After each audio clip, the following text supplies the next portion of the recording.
এখনো ফজরের রক্ত হয়নি, আজানও হয়নি। একটু আগেই তাহাজ্জুদের আজান হয়েছে। তাহাজ্জুদের নামাজ পড়ার জন্য মসজিদে নববীতে মুসল্লিরা কীভাবে দলবদ্ধভাবে সারিবদ্ধভাবে দেখেন রাস্তা দিয়ে মসজিদের দিকে ধাবিত হচ্ছে। মসজিদ নববীর কাছাকাছি এই যে মসজিদে নববীর মিনার দেখা যাচ্ছে, ছাতা দেখা যাচ্ছে। দেখেন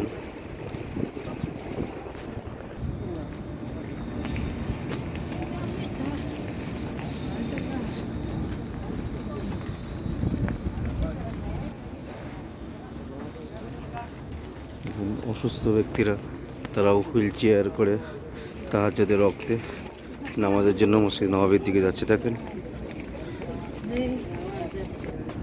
দেখেন মদিনার বাসিন্দারা সব গাড়িতে করে আসছে, মসজিদে নববীতে নেমে যাচ্ছে। মসজিদে নববীর চাতওয়াল আছে, চাতওয়ালের নিচেই পার্কিং আছে। এই গাড়িগুলো সব পার্কিংয়ে প্রবেশ করছে। এখান থেকে দেখতে পাচ্ছেন আপনারা। আমরা এই উপর দিয়ে নববীর দিকে হেঁটে যাচ্ছি। এটা হলো মসজিদে নববীতে প্রবেশের 9 নম্বর 309 তথা 9 নম্বর গেট। এই পাশেই আছে 10 নম্বর গেট। দেখেন নববীর চত্বরটা কি পরিমাণের মানুষের ঢল নেমেছে তাহাজ্জুদের রক্তে। দেখেন মানুষ ঢুকছে, এটা 10 নম্বর 11 নম্বর গেট দিয়ে ঢুকছে। এখানে এই জায়গাটা, এখানে বিভিন্ন সময় জমজমের পানি রুমে নিয়ে যাওয়ার জন্য পার্সেল করতে দেওয়া হয়।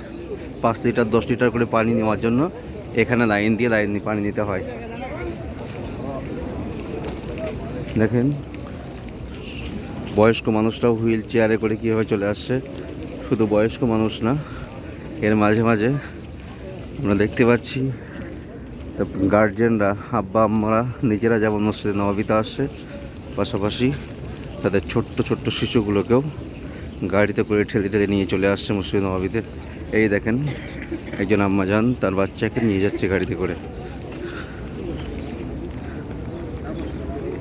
আরও আছে এমন দৃশ্য অনেক, আমি এখনই আপনাদের ক্যামেরায় দেখাতে পারছি না। দেখেন একটা ছোট্ট বাচ্চা, তাকেও নিয়ে এসছে।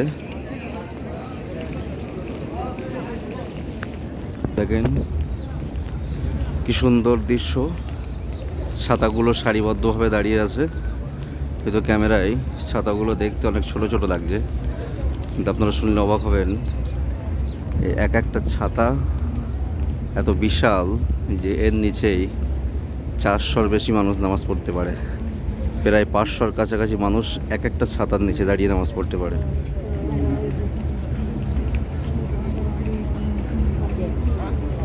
দেখেন এদিকে দেখেন ছাতার সারি, এই যে, আর এদিকে দেখেন ছাতার সারি। এরকম মসজিদ নববীর চতুর সাইডে দেখবেন তো এরকমই শাড়ি পাবেন। এটা একটা শাড়ি না, এমন ধরনের শাড়ি দেখেন পরস্পর অনেকগুলো আছে। আমি কোনো একটা শাড়ির মাঝখান দিয়ে হাঁটতে হাঁটতে যাচ্ছি মসজিদে নববীর দিকে। মসজিদে নববী আমরা ফজরের আজান হওয়ার আগে এসেছি, কিন্তু মসজিদে নববীর ভিতরটা সম্পূর্ণ লোড হয়ে গেছে। ওর ভিতরে এখন আর ঢুকতে দিচ্ছে না। দুঃখিত, আমি এখন ভিতরটা দেখাতে পাচ্ছি না, কেন আমি ফজরের আজান হয়নি এখনও, তারও আগে চলে এসেছি তাহাজ্জুদের সময়। কিন্তু মসজিদে নববীর ভিতরটা ফুল লোড হয়ে গেছে। এমনকি বাইরের চাতালগুলোতে দেখেন কি পরিমাণ মুসল্লিদের ভিড় ভরপুর হয়ে আছে। এই জায়গাটা এখন খালি আছে, আমাকে এখানেই ঢুকতে হবে। এ দেখেন বেড়া দিয়ে ঘিরে দিয়েছে, পুরো নামাজ শেষ হওয়ার আগে আবার সব বেড়াগুলোকে সরিয়ে দেবে। এভাবে বেড়া দিয়ে সব ঘিরে দেওয়া হয় নামাজের আগে যখন গেটগুলোকে বন্ধ করা হয়। এবং পাশাপাশি আপনারা দেখছেন ওই একটা লাল আলো দেখতে পাচ্ছেন, লেখাটা আপনারা দেখতে পাচ্ছেন না, ওখানে লেখা উঠছে মসজিদ নববীর ভিতর সম্পূর্ণ কমপ্লিট হয়ে গেছে। এই যে সমস্ত ব্যক্তিরা নববীর দিকে এগিয়ে যাচ্ছে, আপনারা হয়তো আমার ক্যামেরা দেখছেন বা এখান থেকে দেখছেন, এই যারা যাচ্ছে এরা নববীর ভিতরে যাচ্ছে না, মসজিদ নববীর ছাদে যাচ্ছে। ছাদের উপরে যেয়ে এরা নামাজ আদায় করবে। এগুলো টয়লেট, এখান থেকে ভিতরে যেতে হয়। এগুলো পানি পান করার জায়গা, যদি এগুলো জমজম না, জমজমগুলো ছোটো ছোটো ড্রামে করে আমরা অন্য ভিডিওতে আপনাদের দেখিয়েছি জমজম রাখা আছে। দেখেন জমজম পানি দেখাচ্ছি আপনাদের। এই যে ড্রামগুলো দেখা যাচ্ছে এখানে, এই যে ড্রামগুলো আছে হয়তো বুঝতে পারছেন না ঝাপসা হওয়ার কারণে। এই ড্রামগুলো তো জমজমের পানি। এই ড্রামগুলো তো ওই একজন হাত দিচ্ছে, ওই গ্লাস তুললো আর রাখলো, ওইগুলো হচ্ছে জমজমের পানির ড্রাম।